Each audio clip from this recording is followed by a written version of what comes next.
Some of the most effective advocacy for India's message against Pakistan on Operation Sindoor has come from opposition members of parliament.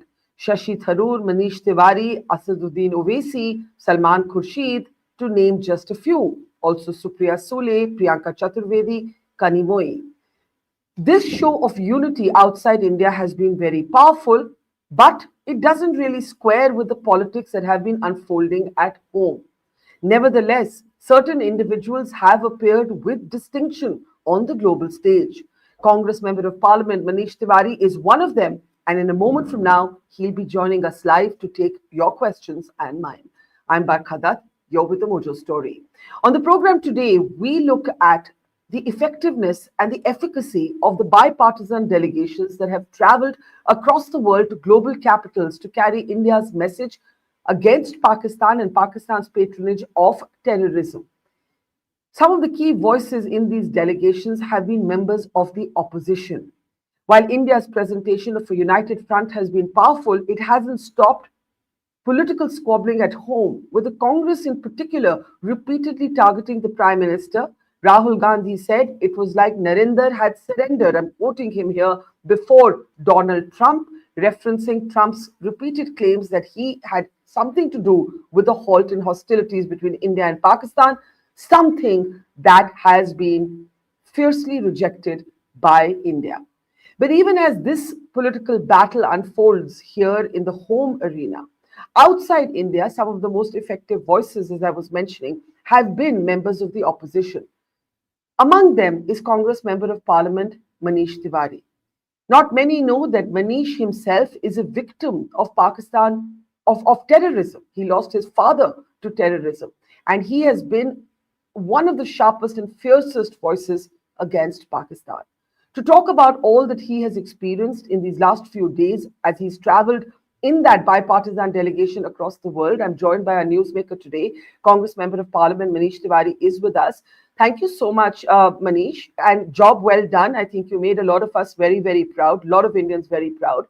Before we come to the geopolitics, I want to start with the personal account that you have experienced in your life. And I think you wrote about it in your most recent column as well in the New Indian Express. I know this, but I think a lot of people may not.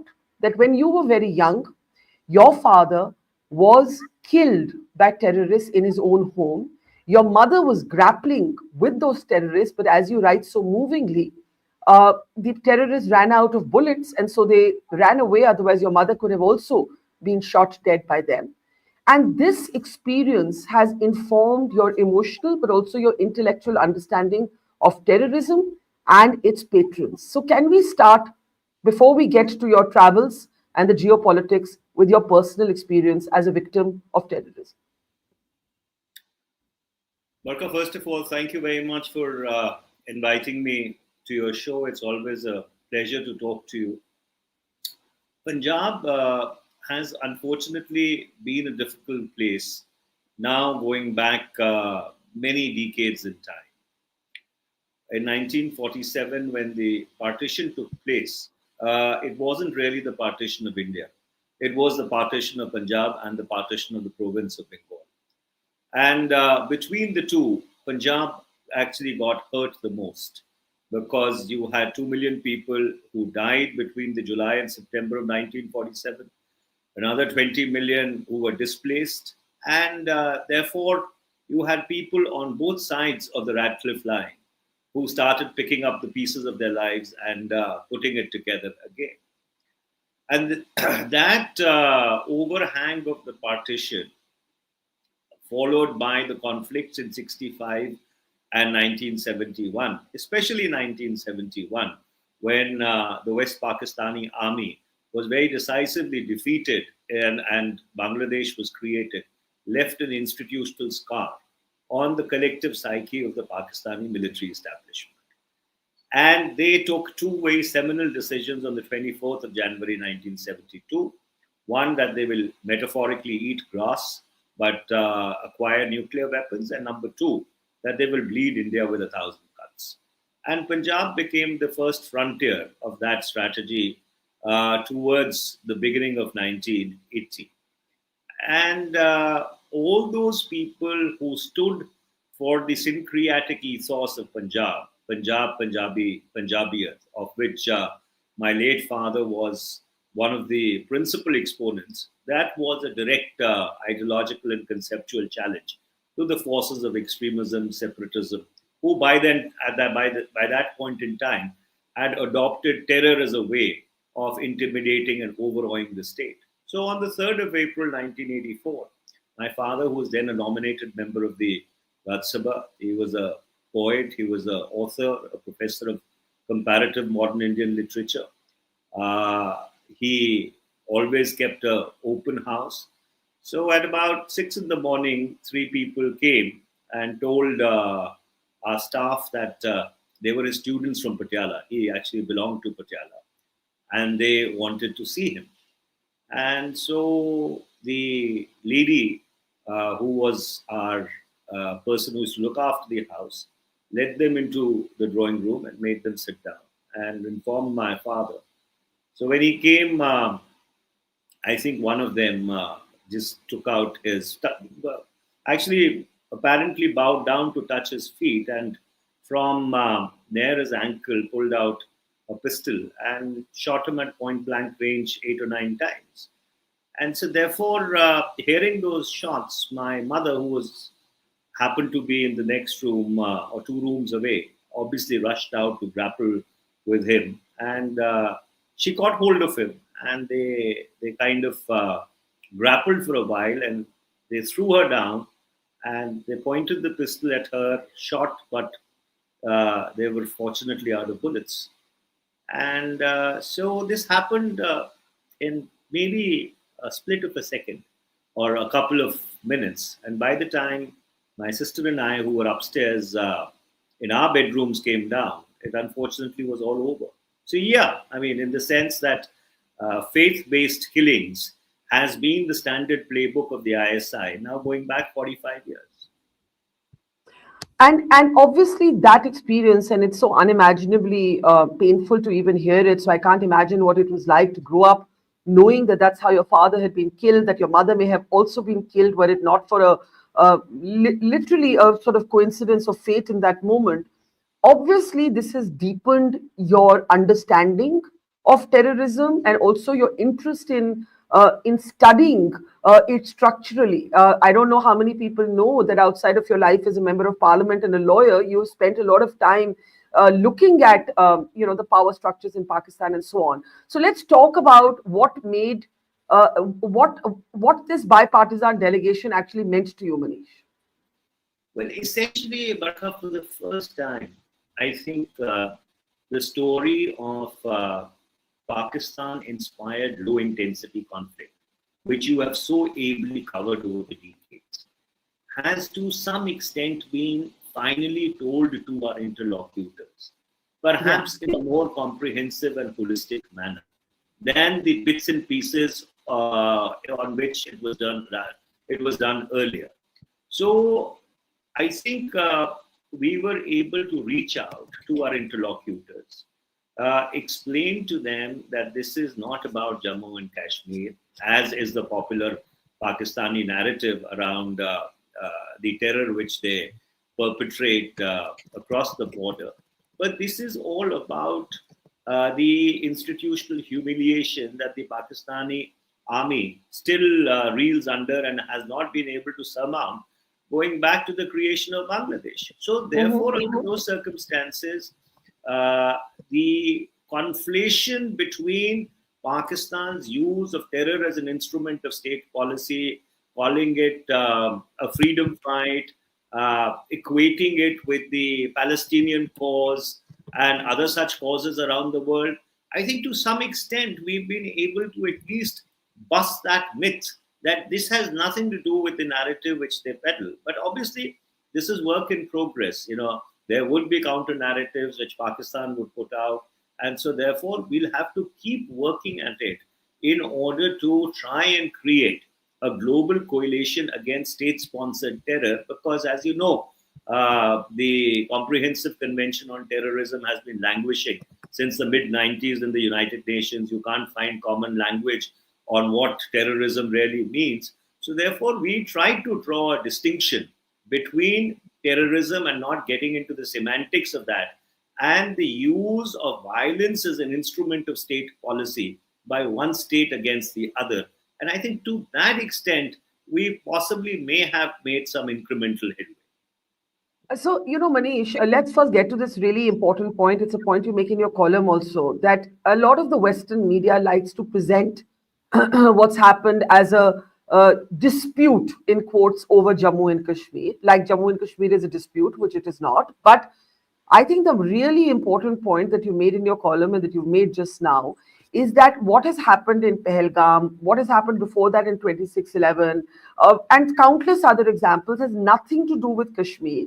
It is all about a structural inability in Pakistan's very roots and the inability of the Pakistan military to accept, what happened in 1971, for example. So my question to you is, what was the delegation like yours hoping to achieve? And do you think you managed to achieve it? Well, essentially, I think the delegation had three objectives. The first objective is after the 99 Kargil conflict, which you so ably covered from the front lines, and one will see you every night with a helmet on your head, in the most difficult of places, and that was a very courageous thing to do. This was the sharpest exchange that we've had with Pakistan, which went on for good 96 hours between the night of the 7th, 8th of May and the evening of 10th of May. And obviously, people were concerned, right? When you have two nuclear weapon states exchanging missiles with each other, whether you like it or not, the whole world wakes up to take notice, because there are no institutional off-ramps between India and Pakistan. Once you're on an escalatory spiral, there is no climbing down. And so people wanted to, first of all, understand what happened on the 22nd of April 2025. Why was it an inflection point, given that India has been reeling under state-sponsored terror by Pakistan now for 45 years? Why was this kinetic action taken? And what is it that India hoped to achieve by this kinetic action? And ultimately, what is it that the delegation wanted to tell its interlocutors? And basically, what we were telling our interlocutors is that, look, we are a civilizational power. We've never invaded anybody in our long history. We do not believe in transgressing upon anybody else's sovereignty. But obviously, we have to protect our sovereignty, our territorial integrity. We can't allow our citizens to be mowed down. And therefore, it is very important that we start a global conversation to proscribe and isolate those states which have been using this as an instrument of state policy. And in the case of Pakistan, it frankly didn't need much convincing, because there's documented evidence of Osama bin Laden being found in Abbottabad.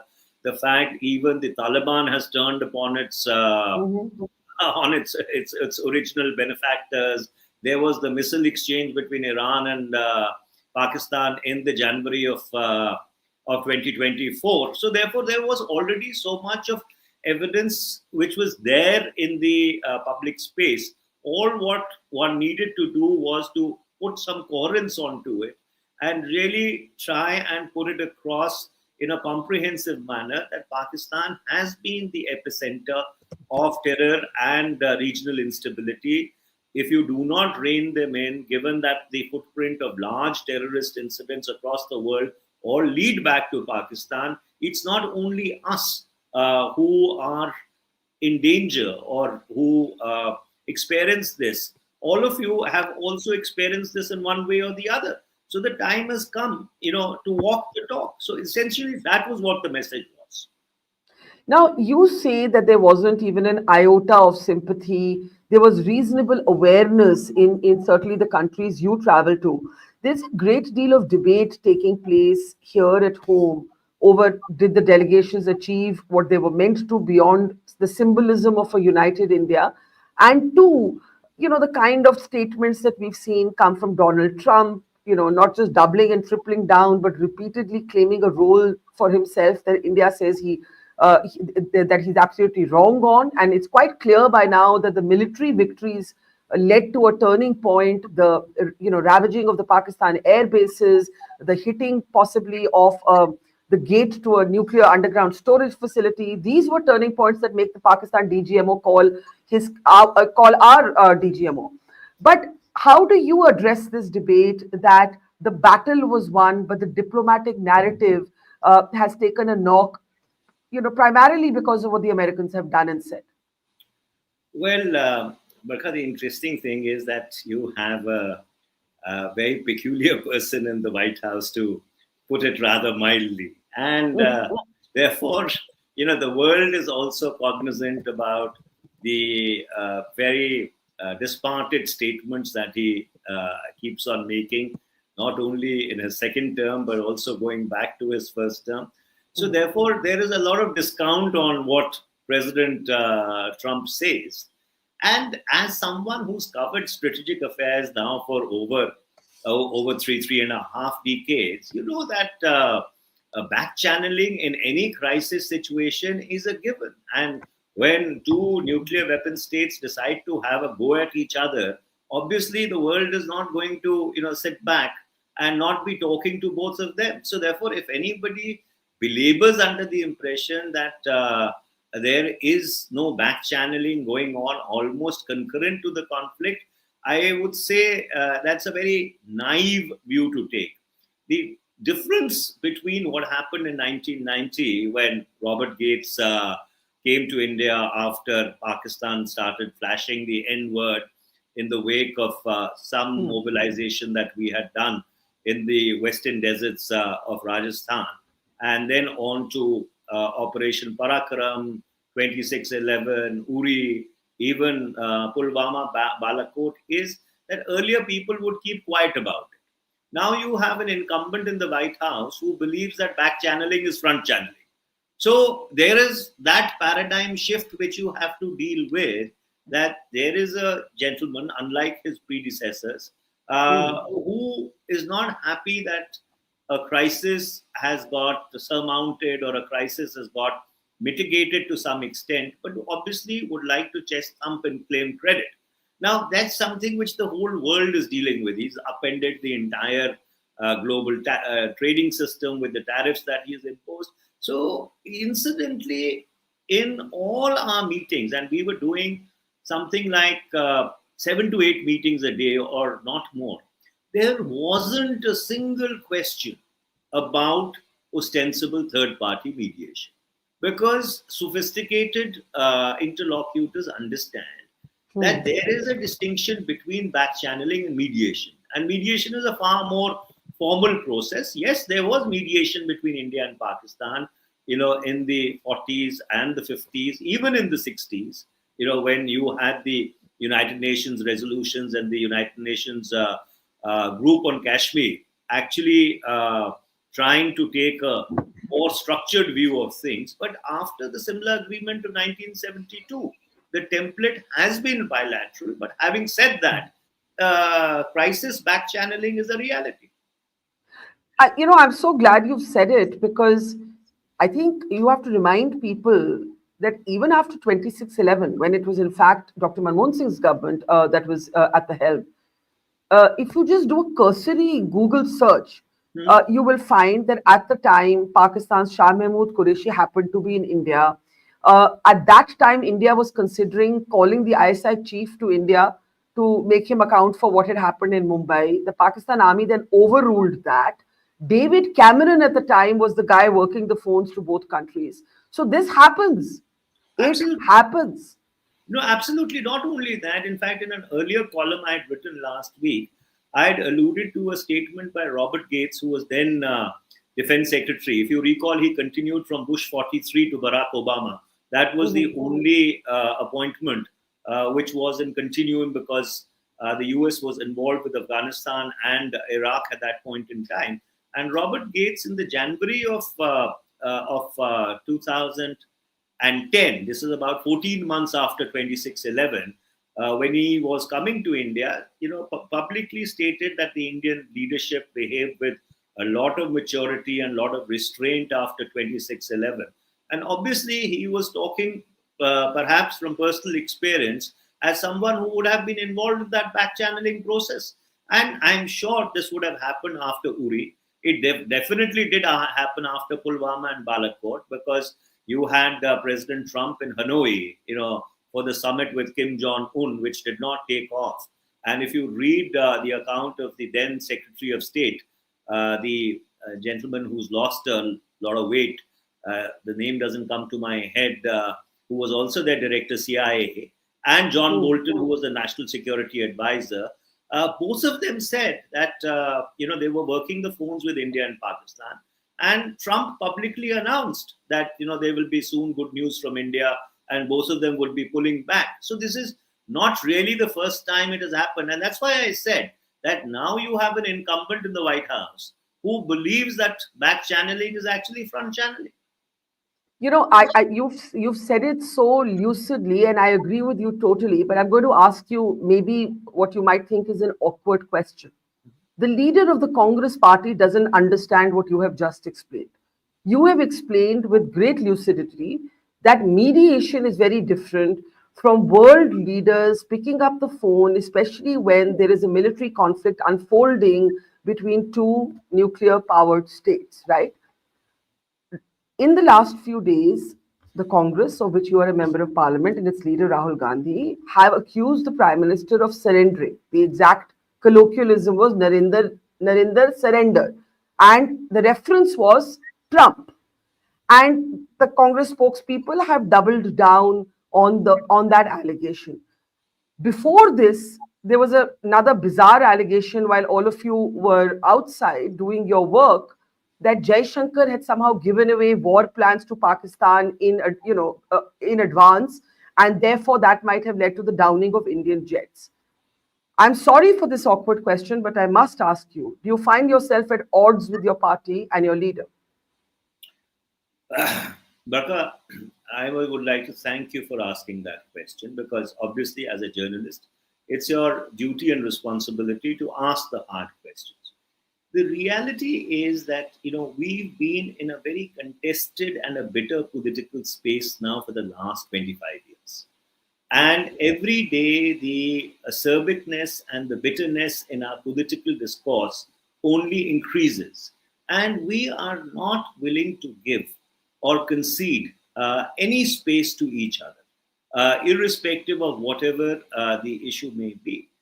And so, therefore, while we were on this diplomatic outreach, I made it a point to shut my eyes and ears to the discourse back home, because I've also been a card-carrying member of that noise now for 2.5 decades as the spokesperson of the Congress.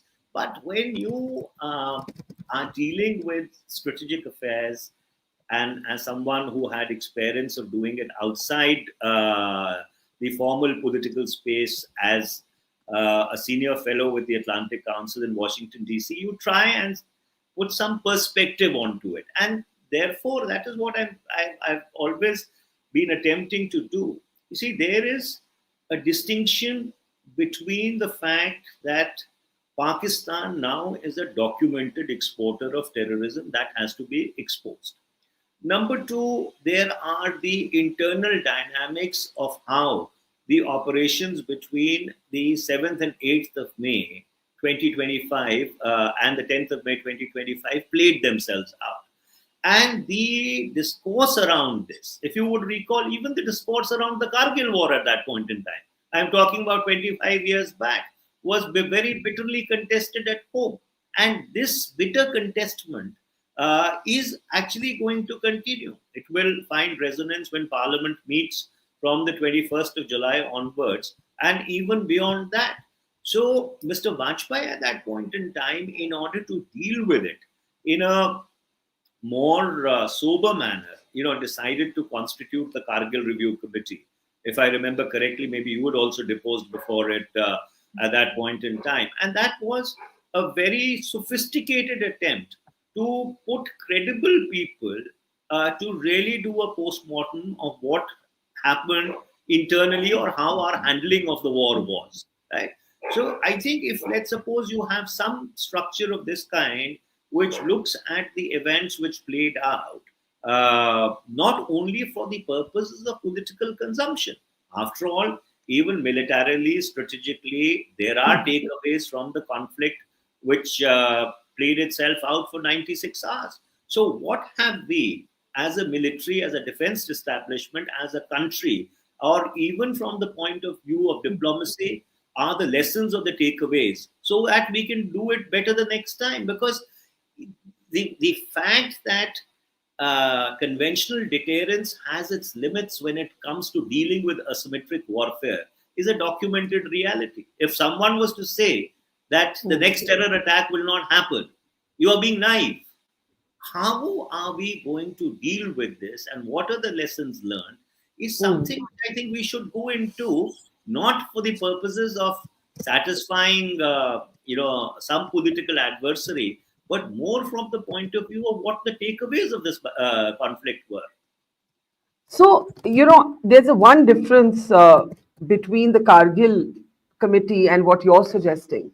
The Kargil committee, the context in which, for example, Jairam Ramesh and others have asked for such an inquiry panel is in the context of what they call India's quote unquote isolation. Now, you just spent a long time telling me in this conversation that wherever you went, A, you got no questions on mediation because most people who are practitioners of this craft understand the difference between a Trump type person saying something and what actually happens behind the scenes. Two, you found that not even an iota of sympathy was there for Pakistan.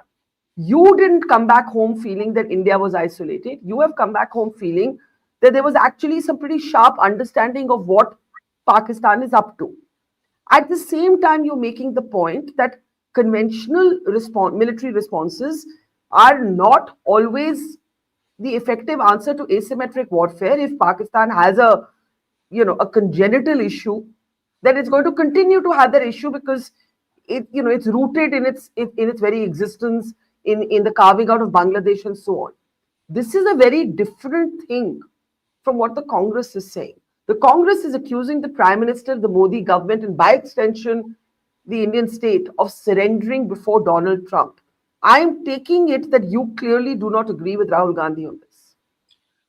Barkha, again, let me circle back to Kargil 1999. Despite the fact that that was a clear military victory for India, there were questions even at that point in time. Was there an intelligence failure? Were we not able to detect the Pakistanis when they came in and occupied the heights? What were the formations which were responsible for the protection of that area really doing? And why did we wake up so late? The initial responses were that we would get the heights vacated in 48 hours. It was a similar set of questions. Of course, every conflict produces its own unique set of questions, but the discourse was similar. Even in 2611, right? Was there an intelligence failure? Did we fail to detect those people who came in on boats? When they landed, why were they not picked up? Why did it take 96 hours to actually sanitize those hotels? It's been the very same set of questions over and over again. I think the more important thing that we need to ask ourselves is that if this has been happening for the past 25 years repeatedly, and I am no votary of the theory of intelligence failure, because the terrorists have to be lucky even only once. But in our case, if they've been getting lucky repeatedly, there is some systemic or structural problem that we should address. And it is from that point of view, from that context, I'm saying that there should be a credible set of people who should dispassionately and objectively dehorse the politics, go into these 96 hours or the entire sequence of events, starting with Asim Munir's speech. You see, because something which is neglected in this whole discourse is the dog whistle of 16th of April 2022. I mean, what was the need for Asim Munir to drag out the two-nation theory, dust that apparition and give it fresh life? Was that the dog whistle which led to 22nd April? What really was the trigger behind that speech which came out of a blue? So I think we need to look at it rather than in a he said, she said manner, in a far more strategic manner. That's what my take is. So, a wider strategic conversation on how do you, for example, we live in the age of drone warfare. Look what the Ukrainians have managed to do to the Russians. Tomorrow, what might happen if a Lashkar-e-Taiba terrorist gets hold of drones? How do you contend or counter asymmetric warfare? How do you prepare yourself better for the next time? Because, as you said, Pakistan will try a next time. It's in their, it's just in their DNA. It's something you've written. All of this is fair, but Manish, when you see Dr. Shashi Tharoor being publicly tagged on social media platforms like X by his colleagues, telling him that he's got his facts wrong, or you see Salman Khurshid being having to sort of defend himself because he spoke about Kashmir being like part of the family, and he defended the abrogation of Article 370 and the situation on the ground in Jammu and Kashmir after that. I'm sure you've had your own share of barbs from within colleagues or on social media from Congress supporters. How does it feel bad? Does it feel like you're not on the same page as your party? Do you feel like you've taken a knock for the country, but your party is going to give you a knock or two? Well, Barkha, that's par for the course. You see, as I earlier pointed out, the bitter, contested political space that we live in, Yeah. it becomes difficult to surmount and take a more objective or a more dispassionate view. And as someone who's now been a student of strategic studies for almost 3 decades, I think it is our responsibility, also as parliamentarians, to try and rise above that noise and really take a view which is in larger national interest. And I frankly understand that if certain colleagues have, a certain level of bile about some of us as spokespersons, possibly they are doing their job, but that's noise. We should just discount that, leave it aside, and focus on something which is far more serious. You see, you mentioned Russia, right? And Yeah. drone warfare. Now, Russia lost aeroplanes, right? In Yeah. the Yeah. sense the Ukrainians came in and with $130 drones, destroyed strategic long-range bombers. Russia has now been in conflict for the last 3 years. But the Russians very upfront said, yes, there has been an attack on our airfields. We've lost some planes. The attack is not of the magnitude as the Ukrainians are claiming. 1, 2, 3 places were not hit. 4, 5, 6 places were hit, and those are the facts. You see, when you are in a conflict with someone, obviously you are going to hit, and the other person is going to hit, and you may lose certain assets. After all, you didn't buy them to keep them in the museum as toys. You've used them in a conflict, and in a conflict, there are gains and there are losses. But overall, at the end of the day, if you've been able to achieve your strategic objectives, that is what really matters. And that's why I'm saying a broader holistic view of what transpired and what the future holds for us is very important. If you were to meet Mr. Rahul Gandhi and debrief him on your visit and urge the party to take a certain line, what would that line be? Well, first of all, in my understanding, Mr. Gandhi has a fairly sophisticated understanding of strategic affairs. It's not as if he is someone who is not cognizant of the reality which is so intrinsic now to the times that we live in. But there is also the contested political reality. So at some point in time, you really need to find an equilibrium between the two. Just to push a last question on this and then ask you a bigger picture question. You are not upset or bothered by the bile that some party members or supporters may direct towards you? Actually, Barkha, having been there and done it now for 2.5 decades, and after having done it for 15 hours with, very experienced and accomplished and distinguished journalists like yourself, you now can sit back and really laugh at it Yeah. when someone has a go at you. I mean, Yeah. there's no skin on my back. Yeah. Uh, I want to end with a big picture question. A lot of conventional India Pakistan scholars in India, when they're looking at the challenges from Pakistan, tend to argue that a stable Pakistan is in India's interests. Um, you have argued the opposite in your writings after Pahalgam. You have said that it is actually time for India to relook that assumption and look at, for lack of a better word, the dismemberment of Pakistan, because, as you have said in this conversation also, conventional military responses under the nuclear overhang can inflict pain and penalty on Pakistan, but they cannot eliminate asymmetric warfare. They cannot, right? Because you can hit the bases of the Lashkar-e-Taiba, they'll cultivate two more bases. We just saw the Punjab speaker in Pakistan call Hafiz Saeed a man who has done great things for Pakistan, and how he said he's like my family member. So that is Pakistan. You have argued quite aggressively that it's time to relook this old cliche that a stable Pakistan is in India's interest.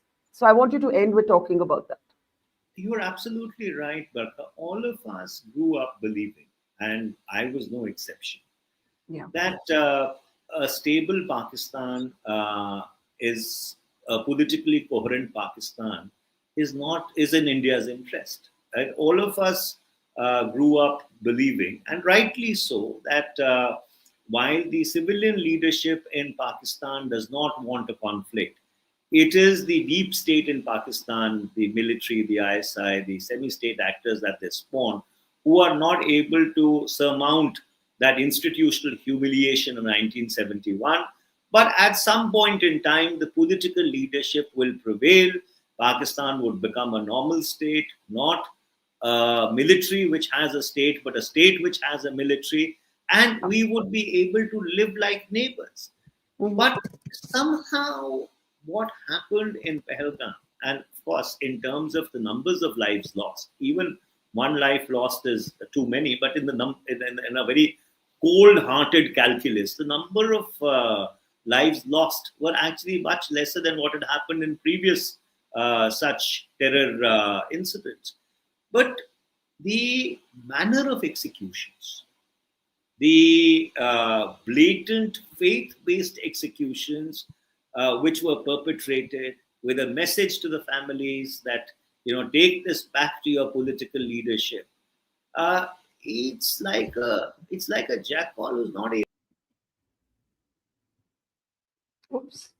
We just lost Manish as he was making that very important concluding remark. I'm hoping that he will reconnect. But I want to talk a little bit about what he was just saying. He was talking about how, oh, there you are. There you are. I was just summarizing your closing remark, that how we all used to think that one day Pakistan will become a normal state. And you said that there was something about Pahalgam, the way sort of the communalization of it, joining the dots to Asim Munir's speech just before that, that has made you reevaluate this thought that Pakistan is ever going to normalize, and whether a stable Pakistan is indeed in India's interests. Absolutely, absolutely. In the sense, like I was earlier pointing out, all of us, have been very strong votaries, and that is why the track 1.5, 2, 3, 4 engagements that all of us participated in, Yeah. thinking that there would be a day when we would be able to live like normal neighbors. The civilian leadership would gain control over the military establishment. But after what they did to Imran Khan, not only deposed him, but in the manner in which they have completely squelched his political party, and the fact that they have gone back to their default DNA, I seriously believe that we should revisit this proposition. And what would revisiting this proposition entail? If I'm not wrong, one of your early columns after Pahalgam actually said that, India has to review looking at its neighbor as one, maybe it's time for another Bangladesh moment, let me say it bluntly. Well, Barkha, it is not going to happen by the force of arms. If you look at it, the ceasefire line on the western border, which was created as a consequence of the Karachi Agreement, has barely moved in all these decades. We may have had spectacular successes on the eastern border, but on the western border, the movement has been very incremental, and ultimately we settled both in 65 and 72 and swapped whatever territory that we had taken from each other. It is really the internal contradictions in Pakistan, and those internal contradictions are getting sharper by the day. That is not a state which is going towards coherence. That is a state which is going towards incoherence, chaos, and instability. And that's the process that we should watch very, very carefully, because that seems to be heading towards a natural denouement. Yeah, that's a very interesting point, Manish. We leave it there with me just repeating that I'm glad that there are still thinking, sort of thoughtful articulations, even in this bitterly politically contested environment that you referred to, that speak to your experience, your years of having studied this space, and also your personal history as a victim of terrorism. I would say that Indians across party lines will say to you that you did a great job and you made us all proud. Thank you very much, Manish Tewari, for speaking to us. Thank you, Barkha. Thank you very much. As always, it's enlightening to have a conversation with you. And there are not many quiet conversations which are left in our public space. Kudos to you. Thank you, Manish. Take care. See you soon. Bye. It's great to see you here. Thank you for watching our work. If you haven't subscribed yet, don't forget to click the bell icon and subscribe to Mojo Story and support independent, robust journalism.